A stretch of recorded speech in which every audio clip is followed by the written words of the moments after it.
بسم الله الرحمن الرحيم يا أيها الذين آمنوا أوفوا بالعقود أحلت لكم بهيمة الأنعام إلا ما يتلى عليكم غير محل الصيد وأنتم حرم إن الله يحكم ما يريد صدق اللہ مولانا العظیم۔ یہ سورہ مائدہ ہے۔ اسی صورت میں ایک جگہ مائدہ کا ذکر ہے۔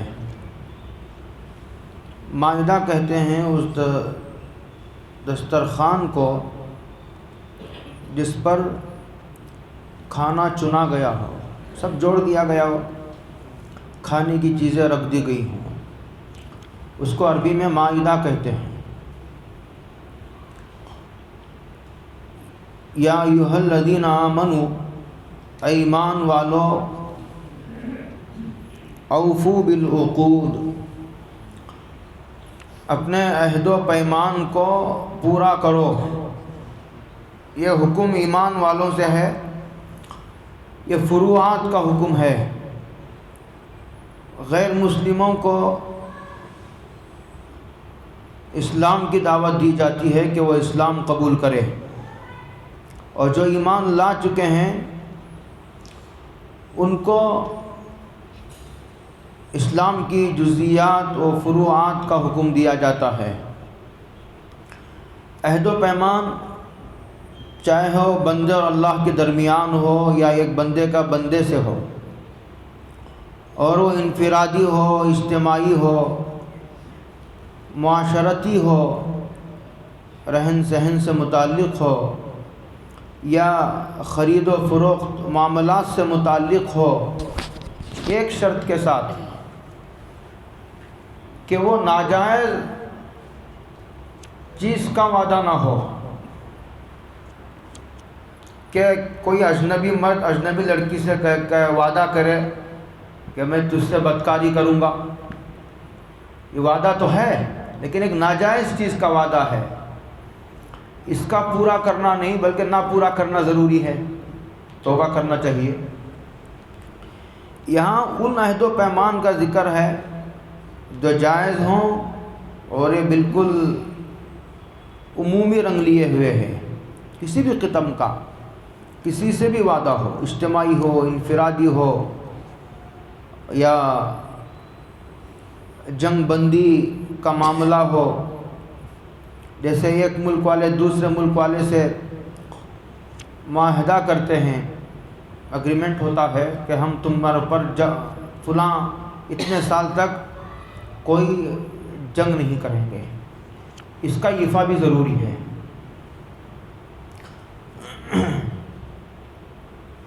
احلت لکم بہیمۃ الانعام، تمہارے لیے حلال کر دیا گیا ہے۔ بہیمۃ الانعام ایسے چار پاؤں والے جانور جو پالتو ہوں۔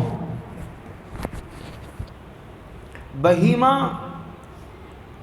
اسے کہتے ہیں جس کی آواز میں ابہام ہوتا ہے۔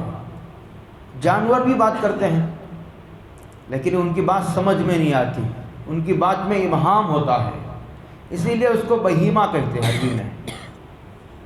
ہم بات کرتے ہیں آپس میں ایک دوسرے سے تو مجھے سمجھ میں آتا ہے کہ آپ کیا کہہ رہے ہیں، اور میں اب کہہ رہا ہوں، آپ سمجھ رہے ہیں کہ میں کیا کہہ رہا ہوں، لیکن جانور چیختا ہے، چلاتا ہے تکلیف کے پہنچنے پر۔ اسی طرح بلی وغیرہ یا اور بھی جانور ہیں، وہ بھی بات کرتے ہیں لیکن ان کی آواز میں ابہام ہوتا ہے، اسی لیے ان کو بہیمہ کہتے ہیں۔ چار پاؤں والے جانور کو اصطلاح میں بہیمہ کہتے ہیں۔ چار پاؤں والے جانور بشرطے کہ وہ پالتو ہو، ایک قید، کو وہ وحشی ہی کیوں نہ ہو. وحشی جیسے ہرن ہے، جیسے نیل گائے ہے، یہ ہیں تو جنگلی جانور، لیکن ان کا کھانا حلال ہے، جائز ہے، ان کی قربانی جائز نہیں. وحشی جنگلی جانور، ان کی قربانی جائز نہیں، لیکن ان کو کھانا جائز ہے، بشرطے کہ وہ پالتو ہوں. جیسے نیل گائے ہے، ہرن ہے، اسے پالا جا سکتا ہے، وہ درندے نہیں. 4 پاؤں والے. قرآن مجید نے ایک جگہ 8 جوڑوں کا ذکر کیا ہے. عربوں میں بھینس نہیں ہوتی ہے. ثمانیۃ ازواج، قرآن کریم میں 8 جوڑوں کا ذکر. من الضأن اثنین ومن المعز اثنین قل الذکرین، اس میں 8 جوڑوں کا ذکر ہے. اس میں بکری ہے، مینڈا ہے، جسے شیپ کہتے ہیں، دمبا جسے کہتے ہیں، اور اسی طرح اونٹ ہے، گائے ہے. ان کے جوڑے 8 ہو جاتے ہیں. یہ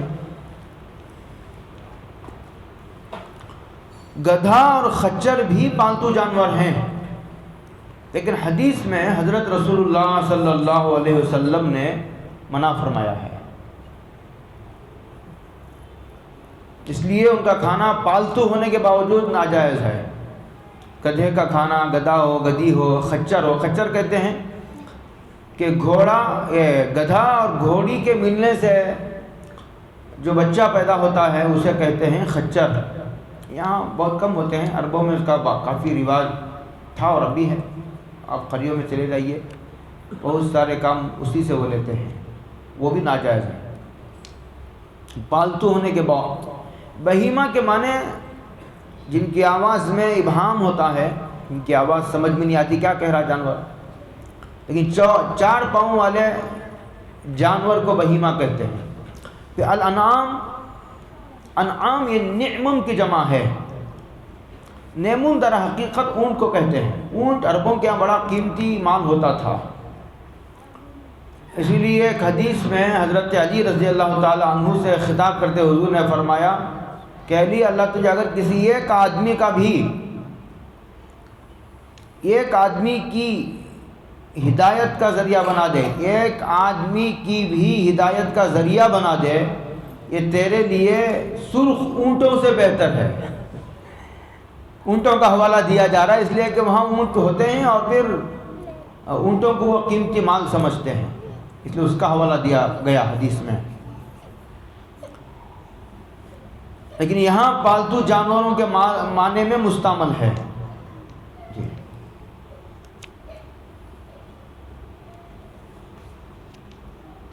الا ما یتلی علیکم، مگر ان جانوروں، وہ جانور حلال نہیں جن کے بارے میں ہمیں ابھی آپ کو بتانے والے ہیں کہ کون سے جانور حرام نہیں. کچھ تو قرآن میں ہیں اور کچھ جانوروں کو ذکر حدیثوں میں آیا ہے کہ کون سے ناجائز ہیں.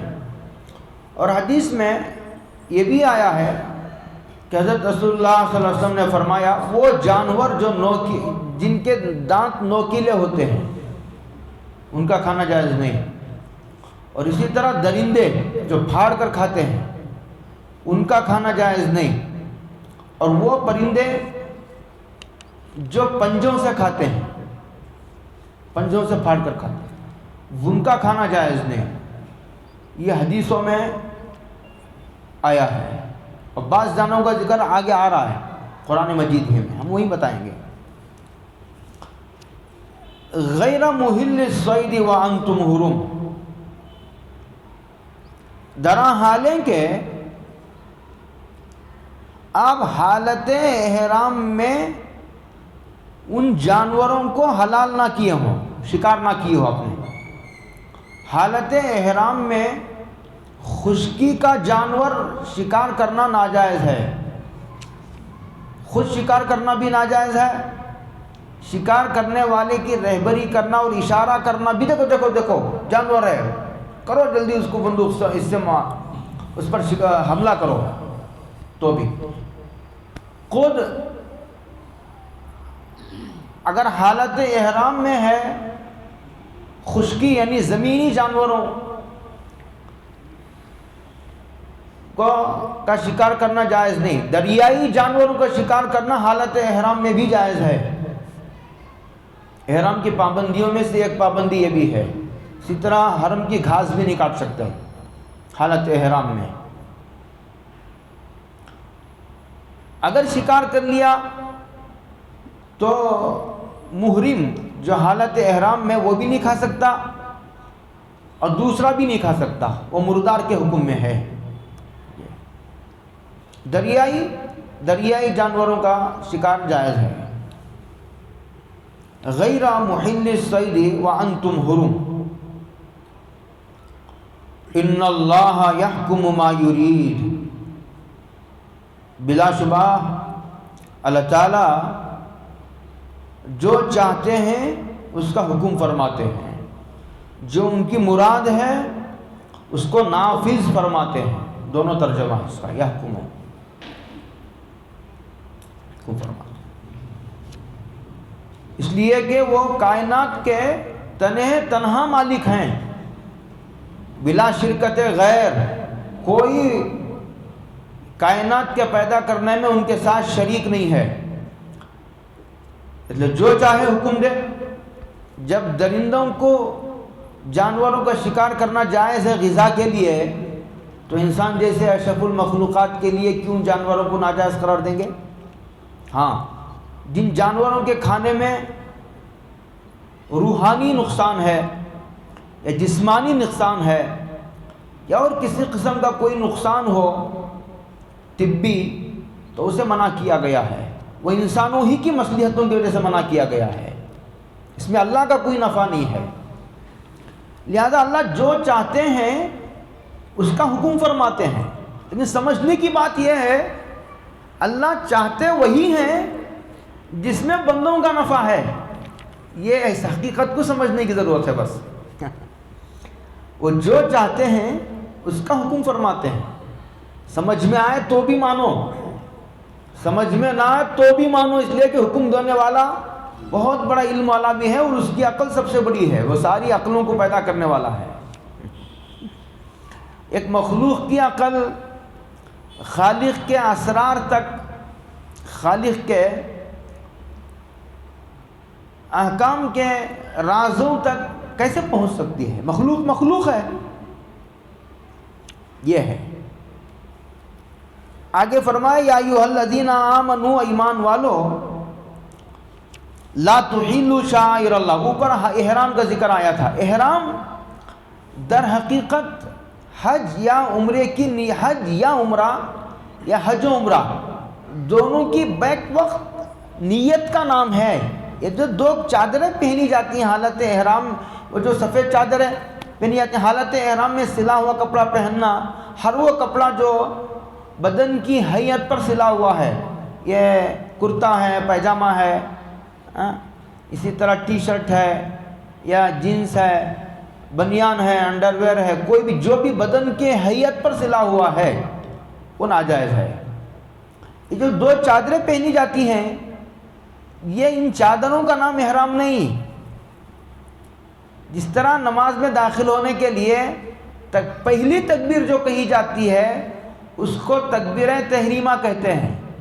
بعد میں رکوع میں جانے کے لیے، رکوع سے اٹھنے کے لیے یا سجدے میں جانے کے لیے، پھر سجدے سے اٹھنے کے لیے جو تکبیر کہی جاتی ہے اس کو تکبیرات انتقالیہ کہتے ہیں. یہ ایک رکن سے دوسرے رکن کی طرف منتقل ہونے کے لیے تکبیر کہی جاتی ہے. اس کا حکم سنت ہے. یہ سنت ہے امام کے لیے بھی اور مقتدیوں کے لیے بھی. امام بھی تکبیر کہے گا، مقتدی بھی کہے گا، سنت ہے یہ. امام زور سے کہتے ہیں، مقتدی کو آہستہ کہنا ہے. یہی حکم نماز جنازہ کی تکبیرات میں بھی ہے.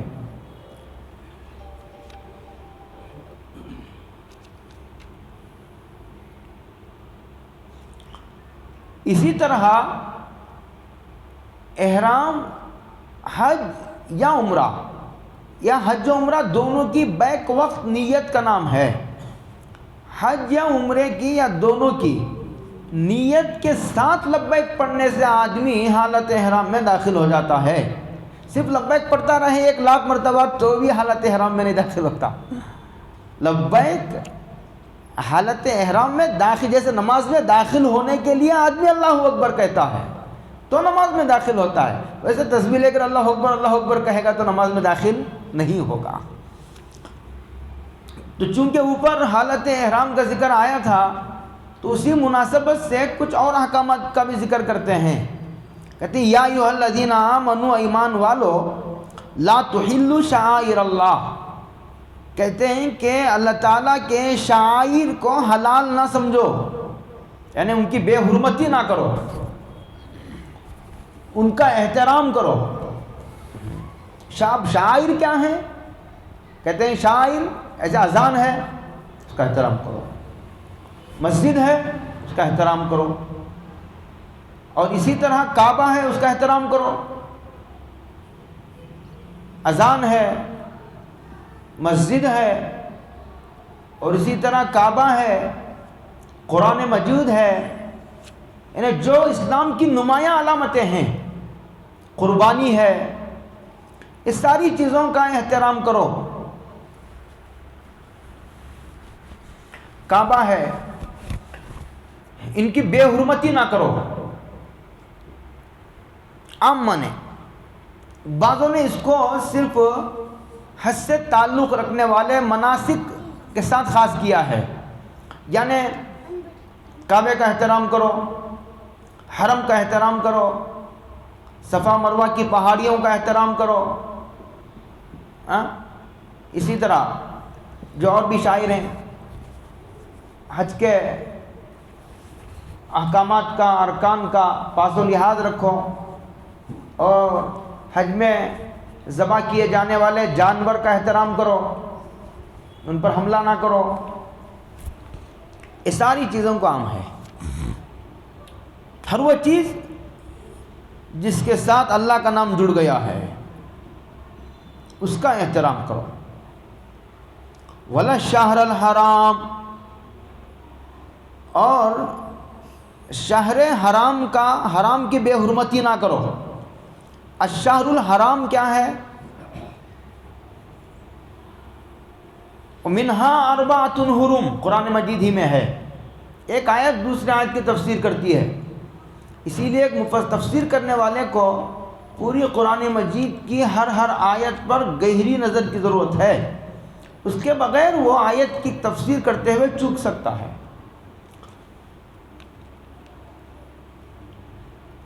ذی قعدہ، ذی الحجہ، محرم، یہ 3 لگاتار، اور پھر ادھر رجب، شعبان سے پہلے جو رجب آتا ہے وہ،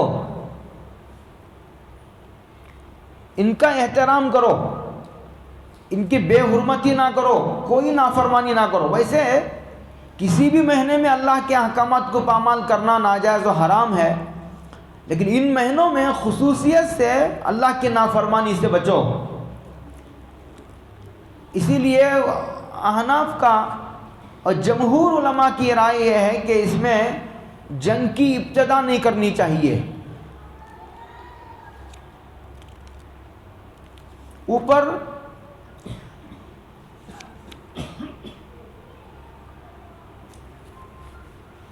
شاعر اللہ کا ذکر تھا تو اس کے کچھ جزئیات کو ذکر کیا جا رہا ہے. ابتدا بالقتال اس مہینے میں جائز نہیں ہے، لیکن اگر کوئی اس مہینے سامنے والا ہمارے اس احترام کے عقیدے کی وجہ سے اس مہینے میں جنگ کرتا، حملہ کرتا ہے، تو پھر اس کے دفاع کی اجازت ہے. اس لیے کہ سامنے والے نے اس کی حرمت کو پامال کیا ہے، اب اس کا دفاع کرنا جائز ہے. ابتداً اس میں جنگ کا آغاز کرنا جائز نہیں ہے. ولا الشہر الحرام. اسی طرح حرم میں، چاہے وہ حرم مکی ہو حرم مدنی ہو، اس میں جنگ کی ابتدا کرنا جائز نہیں. لیکن اگر کوئی حرم کے احترام کا پاس و لحاظ نہیں کرتا ہے دشمن، تو پھر اس کے دفاع کرنے اور اس کا جواب دینے کی اجازت ہے. اعتدال ہے. ولل ہدیہ، ہدی کہتے ہیں اس جانور کو جو حج میں ذبح کرنے کے لیے گھر سے لے کر جاتے تھے. عربوں کے یہاں رواج تھا، ہمارے ہاں تو لے کر نہیں جاتے. ہم حج کو جاتے ہیں، وہیں پر منڈی ہے بکروں کی، منڈی کو جا کر جس بکرے پر ہاتھ رکھ دو وہ تمہارا بکرا ہے، پیسے ادا کر دو، جو بکرا کہو گے ذبح کر دیا جائے گا. اب لے کر کوئی نہیں جاتا. عربوں میں رواج تھا، وہ بھی نہیں لاتے، جانور کو لے کر جاتے تھے. تو کہا جا رہا ہے کہ ان کی بے حرمتی نہ کرو، یعنی ان کو ذبح کر کے کھا گئے، راستے میں چوری کر لیے، ڈاکہ ڈال دیا، ظلم کر دیا اس کے ساتھ، ایسا مت کرو. چونکہ چور ڈاکو ہی تو تھے، پورے راستہ معمون نہیں تھا، اس لیے حکم دیا جا رہا ہے. چونکہ یہ جانور اس کی نسبت اب حد سے ہو گئی ہے، اب یہ اللہ کے نام پر ذبح ہونے والا جانور ہے، اس کی بے حرمتی جائز نہیں. ولن قلائد، اور اسی طرح قلائد کی بے حرمتی نہ کرو. قلائد یا قلادتن کی جمع ہے. کیا کہتے تھے؟ جس جانور کو اللہ کے نام پر ذبح کرنا ہو وہ ہار ڈالتے تھے، پتوں کا ہار. زمانے جاہلیت میں ایسا ہوتا تھا، عربوں کا رواج تھا. یا نہیں تو چپل وغیرہ کا ہار اسے پہنا دیتے تھے تاکہ لوگ دیکھنے والے یہ سمجھے کہ یہ اللہ کے نام پر ذبح ہونے والا جانور ہے. چپل کا ہار یا پتوں کا ہار ڈال دیتے تھے. ہاں، اس سے کوئی تعرض نہیں کرتا تھا. وہ علامت ہوتی تھی کہ یہ جانور اب یہ کعبے میں جا کر یہ حدود حرم میں ذبح ہوگا. کہتے ہیں اس کی بے حرمتی نہ کرو. ولا آمین البیت الحرام، اور جو البیت الحرام، یہ حرام حلال کے مقابلے میں نہیں، یہ اردو کا حرام نہیں ہے. یہ حرام یہ قابل احترام کے معنی میں ہے، یعنی وہ گھر جو قابل احترام ہے. ویسے اللہ کا ہر گھر قابل احترام ہے، لیکن خاص طور سے یہ جو مسجد حرام ہے، مسجد حرام اس مسجد کو کہتے ہیں جو کعبے کے ارد گرد بنی ہوئی ہے، وہ سب سے زیادہ قابل احترام ہے. باقی پوری دنیا کی مسجدیں اس کی برانچز ہیں، شاخیں ہیں. جو لوگ بیت اللہ کو حج کرنے یا عمرہ کرنے یا وہاں رہنے کے لیے جا رہے ہیں، ان سے تعرض نہ کرو. ان کو ستانا، ان پر ظلم کرنا، تکلیف دینا، اور اسی طرح ان کا مال لوٹ لیا، چوری کر لیا، اور پھر قتل و غارت گیری پر اتر آئے، خون روزی پر اتر آئے، اس طرح مت کرو. یہ بڑے ہی قابل احترام گھر کی طرف یہ لوگ جا رہے ہیں. امن کا ماحول و فضا بنا کر رکھو، امن کو خراب نہ کرو، ماحول کو مقدر نہ کرو. یہ ہے. یہ اب آپ سوچ کر دیکھیں گے، اب کے ماحول میں آپ کو ان احکامات کی اتنی اہمیت نظر، لیکن جس سچویشن اور جس صورتحال میں، جس پس منظر میں یہ احکامات دیے جا رہے ہیں، یہ اس وقت بہت ہی اہمیت کے حامل تھے. یبتغون فضلا من ربہم ورضوانا، وہ لوگ جو اپنے پروردگار کے فضل کو تلاش کرتے ہوئے کعبۃ اللہ جا رہے ہیں، وہ رضوانہ، اور اللہ کی خوشنودی حاصل کرنے کے لیے جا رہے ہیں، یعنی جو مخلص ہیں. ہاں، اگر کسی کی نیت میں فساد ہے، کوئی جا تو رہا ہے کعبۃ اللہ کو ہی، لیکن کعبۃ اللہ کو ہی ڈھانے جا رہا ہے، اب اس کے احترام کی کوئی وجہ نہیں ہے. عجیب ہے قرآن مجید بھی ایک ایک حرف میں ایک ایک سوال کا جواب ہے، اور اتنا معقول، اتنا مدلل کہ آپ کسی کو شبہ کی کوئی گنجائش نہیں. اگر یہ حکم دیا جاتا کہ حالت احرام میں اگر دشمن مارے تو مار کھاؤ، اور جو 4 مہینے قابل احترام ہیں جن کو اشہر حرام کہا جاتا ہے، آپ تو ابتدا بالقتال نہیں کر سکتے، لیکن اگر کوئی سامنے سے آپ پر مقابلہ کرے، حملہ آور ہو، آپ اس کا دفاع بھی نہیں کر سکتے، تو یہ کیسی بڑا پرمشقت حکم ہوتا، اسے نبھا نہیں سکتے تھے ہم لوگ۔ آگے کہتے ہیں وَإِذَا حَلَلْتُمْ، جب تم حالت احرام سے نکل جاؤ، عمرے کا احرام ہے تو عمرہ کرنے کے بعد عمرے میں تو ایک احرام باندھ کر جاتے ہیں، یہاں سے طواف کرو، صحیح کرو، سر منڈا دو، ختم، اتنا ہی عمرہ پورا 1.5 گھنٹے کا عمل ہے۔ احرام تو یہاں سے باندھ کر جاتے ہیں، وہاں جانے کے بعد طواف کرو، اس کے بعد صحیح کرو، اس کے بعد سر منڈا دو، ختم ہو گیا عمرہ۔ اگر حج میں ہیں تو حج کے 3 فرض ہیں اور 6 واجبات ہیں۔ جب تم حالت احرام سے نکل جاؤ تو فاصطادوا، اب تمہیں شکار کرنے کی اجازت ہے، واجب نہیں، منع کر دیا تھا ہم نے، اب جب حالت احرام سے باہر آ گئے اب ہم تم کو اجازت دیتے ہیں۔ تو اب یہاں حاجی کا، عمرے کو جانے والے کا، حرم کا اور اس کی زمین کا تقدس، اس کی بزرگی، اس کے احکامات کا ذکر تھا۔ اس سے اوپر جانوروں کے حلال کرنے کا حکم تھا۔ وَلَا يَجْرِمَنَّكُمْ، یہاں ایک جزیہ چھیڑتے ہیں، تو یہ فاصطادوا اوپر جو اوفوا بالعقود آیا ہے کہ تم اپنے عہد و پیمان کو پورا کرو، وعدوں کو، یہ وجوب کے لیے، یعنی ضروری ہے، بشرطے کہ وہ کسی ناجائز چیز کا وعدہ نہ ہو۔ جیسے کسی آدمی نے، میں نے ایک مثال دی تھی کہ کوئی آدمی کسی لڑکی سے وعدہ کر لے اپنی محبوبہ سے کہ میں تجھ سے بدکاری کروں گا فلاں دن، یا نہیں تو یہ آدمی کسی کو قتل کرنا چاہتا ہے، ایک آدمی نے وعدہ کر لیا کہ اس کے قتل کرنے میں تمہارا ساتھ دوں گا۔ اب یہ ایسے وعدوں کو پورا کرنا، بلکہ ایسے وعدوں کو پورا نہ کرنا واجب ہے، تو یہ وجوب کے لیے اوفو امر ہے۔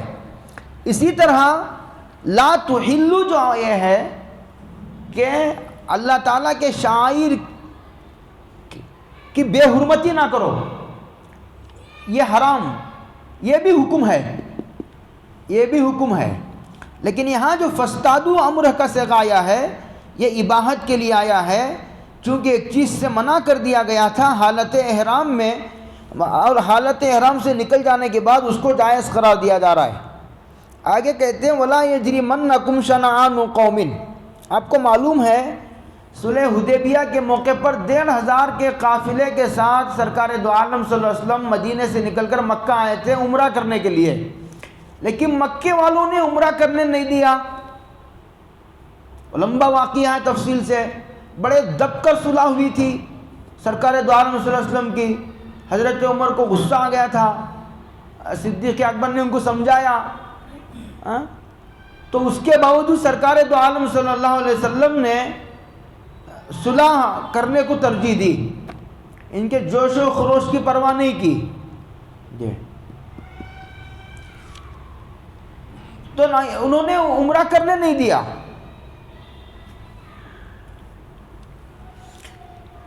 تو ایک اعتدال سکھاتے ہیں کہ کسی بھی قوم کی دشمنی تمہیں نہیں، ہرگز نہیں ابھارنا چاہیے، اس لیے کہ انہوں نے تمہیں مسجد حرام سے روکا تھا صلح حدیبیہ کے موقع پر۔ آئندہ سال اسی لیے سرکار نے ہلاک کیا، اس کے بعد جانور کو ذبح کیا، اور پھر جو ہے دوسرے سال پھر عمرۃ الخضا کے لیے تشریف لائے سرکار دو عالم صلی اللہ علیہ وسلم۔ اور یہ جو صلح ہے یہ فتح مکہ کا پیش خیمہ بنی، اس لیے صلح حدیبیہ سے جب واپس جا رہے تھے تو اِنَّا فَتَحْنَا لَكَ فَتْحًا مُبِينًا نازل ہوئی۔ بظاہر ناکامی، 2 ناکامیاں سرکار کی، بظاہر بہت سخت ناکامی، ایک ہجرت، مکہ چھوڑ کر مدینہ گئے، بظاہر بڑی ناکامی، لیکن آپ کو معلوم ہے مدینہ جب گئے تو کیسے فتوحات کا دروازہ کھل گیا، ایک جدید اسلامی حکومت کی بنیاد وجود میں آئی، اور پوری دنیا پر اس کا کیسا رعب و دبدبہ چھا گیا وہ تو آپ کو معلوم ہے۔ اور دوسرا یہ صلح حدیبیہ، اور یہ فتح مکہ کا پیش خیمہ ثابت ہوا. اب یہ تفصیل کا موقع نہیں، صرف اتنا سمجھانا ہے مجھے کہ روک دیا تھا انہوں نے، تو وہ انتقام کی آگ ہو سکتا ہے کہ کسی کے دل کے کسی پہلو میں چھپی ہوئی ہو، اور موقع پڑنے پر یہ اس کا بدلہ لینے پر ابھر آئے اور زیادتی کرے. تو کہتے ہیں کہ تم کو کسی قوم کی دشمنی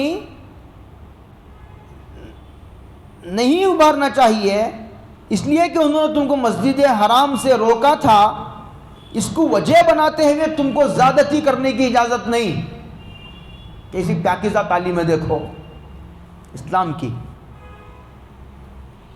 وَتَعَاوَنُوا عَلَى الْبِرِّ وَالتَّقْوَى، نیکی اور تقوی کے کاموں میں ایک دوسرے کا تعاون کرو، ایک دوسرے کا تعاون کرو، جو ہو سکتا ہے کرو، جتنا ہو سکتا ہے کرو، انفرادی کاموں میں، اجتماعی کاموں میں، ملی کاموں میں، رفاہی کاموں میں، انسانیت سے تعلق رکھنے والے کاموں میں ایک دوسرے کا تعاون کرو. تعاون سے کام بڑھتا بھی ہے اور آسانی بھی پیدا ہو جاتی ہے، اور اس سے اجتماعیت کو قوت پہنچتی ہے، دوریاں ختم ہوتی ہیں، اور پھر ایک بھائی چارگی اور اپنائیت کے جذبات کو فروغ ملتا ہے.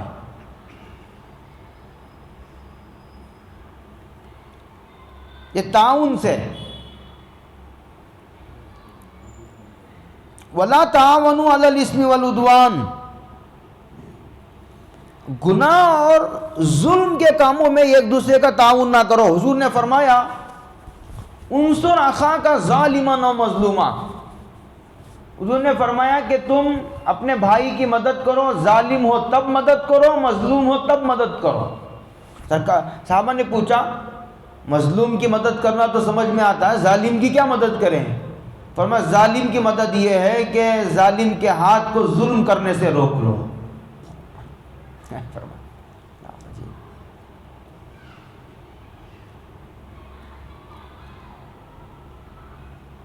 ایک دوسرے کا تعاون نہ کرنا یہی ہے کہ اگر کوئی آدمی ہم میں سے کسی پر ظلم کرنے پر تل جائے، اس کا ساتھ نہ دو، اس کا حوصلہ ٹوٹ جائے گا، پست ہو جائے گا. اگر کوئی زیادتی اور ظلم کرنے پر تل جائے، دوسرے جو لوگ ہیں اس کا ساتھ نہ دو، یہی اس کا تعاون نہ کرنا اس کے حوصلے کے پست ہونے کا ذریعہ بنے گا. جیسے حدیث میں حضرت رسول اللہ صلی اللہ علیہ وسلم جو جس درجے کا گناہ ہے اس کا تعاون بھی اسی درجے حرام ہے. ایک آدمی شرک کے، بت پرستی کے، کسی اسلام کے علاوہ مذہب کے پھیلانے کا ذریعہ بنتا ہے تو وہ کفر ہے. جیسے حدیث میں ایک جو گناہ جس درجے کا ہے اس کے اسباب میں تعاون کرنا اسی درجے کا گناہ ہے. جیسے کہ میں نے ابھی کہا، جیسے ایک آدمی بت بنا کر بیچتا ہے، یا تو بناتا ہے یا تو کوئی بنا کر لا کر دیتا ہے یا بیچتا ہے اپنے دکان میں، اور ہر وہ چیز جس کا تعلق بت پرستی سے ہے یا کسی بھی مذہب کے شعائر میں سے ہے، یعنی اس مذہب کی خصوصی علامت ہے.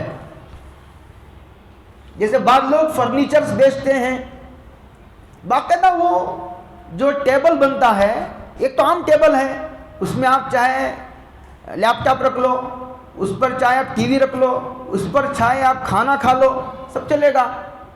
ایک خاص ٹیبل ہوتا ہے خاص قسم کا، اس میں چھوٹے چھوٹے پوجا کرنے کی گھنٹیاں بنائی جاتی ہیں، وہ بیچنا جائز نہیں. یہ تو اسی بت پرستی کا تعاون ہے.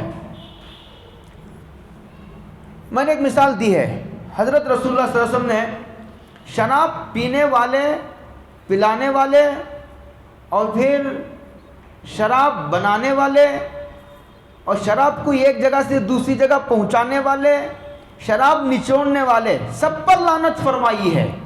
وہ شراب نہیں پی رہا ہے لیکن شراب پینے والے کی مدد کر رہا ہے.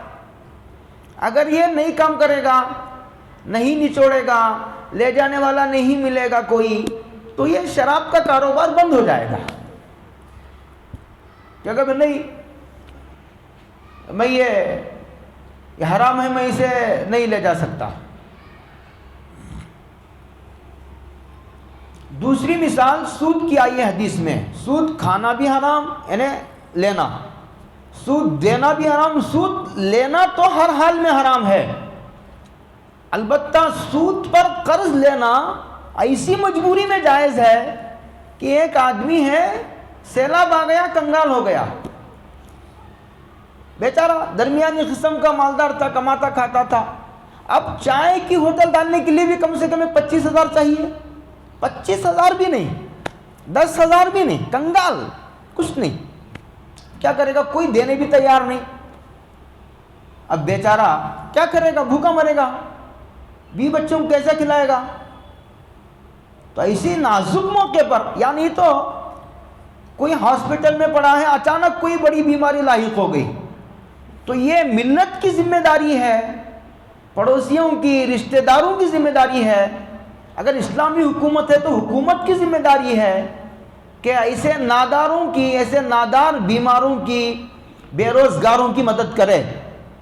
اگر کوئی صورت نہیں ہے مدد کی تو ایسے نازک موقع پر مر جانے سے بہتر ہے کہ وہ سودی قرض لے کر اپنے بیمار کا علاج کرائے. تو میں کہہ رہا تھا سود لینا تو کسی حال میں جائز نہیں ہے، لیکن سود پر قرض لینا وہ بعض مخصوص صورتوں میں جائز ہے. اسلام بڑا معتدل مذہب ہے، کیسے آزار کی رعایت کرتا ہے، حالات کو جانتا ہے. وہ شریعت نازل کرنے والا کوئی انسان نہیں ہے، یہ اللہ کی ذات وحدہ لا شریک لہ ہے. سود لینا بھی حرام، نارمل حالات میں سود دینا بھی حرام، اور اسی طرح سود پر وٹنس گواہ بننا بھی حرام، اور منشی رائٹر اس کا کام کرنا بھی حرام، اس کا اکاؤنٹنٹ بننا بھی حرام، سارے کام، ایڈیٹر بننا بھی، سب حرام. اسی لیے بینکوں کی ملازمت کو علماء نے حرام قرار دیا ہے. اس میں خالص سود کا کاروبار ہوتا ہے. بینکوں میں وَلَا تَعَاوَنُوا عَلَى الْإِثْمِ وَالْعُدْوَانِ، کہتے ہیں گناہ اور ظلم کے کاموں میں ایک دوسرے کا تعاون نہ کرو. تعاون کرو گے حوصلہ افزائی ہوگی. اب گناہ کے اور ظلم کے کاموں میں حوصلہ افزائی نہ جائے، اس سے بڑھاوا ملے گا. گناہ اور ظلم کے کاموں کو بڑھاوا ملے گا، جائز نہیں. وَاتَّقُوا اللَّهَ، اللہ سے ڈرو. آخر میں کہا یعنی اللہ کا خوف ایک ایسی چیز ہے جو تمہیں ان احکامات پر کھڑا کر سکتی ہے. قانون کہاں تک آپ کو مجبور کر سکتا ہے، بلکہ حکومت سپورٹ کر رہی ہے سود کھانے پر، اسکیمیں روزانہ جاری کرتی ہے. ہوم لون لو، تجارت کے لیے لون لو، بعد میں تعلیم کے لیے لون لو. سود میں ایسا غرق کر دیا ہے مسلمانوں کو، اب پتہ نہیں ایسا وہ اس میں کہ اس کی جو گناہ کی شدت اور اس کی جو برائی تھی وہ دلوں سے یا تو نکل گئی ہے یا تو کم ہو گئی ہے. بڑی عجیب و غریب صورتحال ہے. واتقوا اللہ، لیکن اللہ کا خوف آدمی کو ہر حال میں، تنہائی میں ہو یا لوگوں کے سامنے ہو، بند کمرے میں ہو، غریبی میں ہو. کبھی غریبی سے ڈر کر بھی آدمی سود لیتا ہے، سود نہیں لوں گا تو غریبی رہ جاؤں گا. کہتے ہیں اتقوا اللہ، اللہ کا خوف ایک ایسی چیز ہے جو آدمی کو اللہ کے احکامات عمل کرنے پر مجبور کرتا ہے. اندر سے وہ قوت ہے. اتقوا اللہ. جنگل میں حضرت عمر کا قصہ مشہور ہے کہ انہوں نے ایک چرواہے سے کہا تھا کہ ایک ہی بکری ہے، کوئی دیکھنے والا بھی نہیں، تیرا آقا تو پتہ نہیں کہاں ہے، ہم بھوکے ہیں، لے ایک بکری دے دو، ہم اس کا دودھ پئیں گے اور اسے ذبح کر کے کھائیں گے. انہوں نے کہا فَأَيْنَ اللہ، اللہ کہاں گیا؟ ٹھیک ہے مالک نہیں دیکھ رہا، آقا تو کہاں ہے، لیکن اللہ کہاں گیا؟ یہ ڈر تھا. وہ دودھ میں پانی ملانے کے لیے ماں کہہ رہی تھی، حضرت عمر گشت کر رہے تھے مدینے کے گلیوں کا. بیٹی نے کیا کہا تھا؟ نہیں، حضرت عمر کا فرمان ہے کہ دودھ میں پانی ملا کر نہیں بیچ سکتے.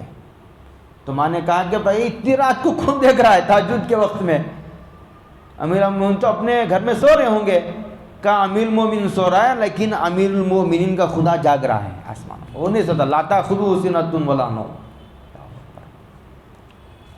یہ حلال کھانا. جب لوگ حلال کھاتے تھے تو اچھے بچے پیدا ہوتے تھے. اب نماز پڑھنے والے، ذکر کرنے والے، تسبیح پڑھنے والے بہت ہیں. حلال کھانے والے آپ کو چاول میں کنکر کے برابر بھی نہیں ملیں گے. جب حضرت استاذ الاساتذہ مفتی سعید احمد صاحب پالن پوری پیدا ہوئے، حضرت نے خود سنایا تھا کہ میرے والد لے کر مجھے اس وقت ڈھابیل میں مولانا ادریس صاحب کاندلوی رحمۃ اللہ علیہ، انور شاہ کشمیری، شبیر احمد صاحب عثمانی، یوسف صاحب بندوری وغیرہ پڑھاتے تھے ڈھابیل میں گجرات میں. تو لے کر گیا میں، بچے حضرت دعا کیجیے. حضرت نے دعا کی جو پڑھنا تھا.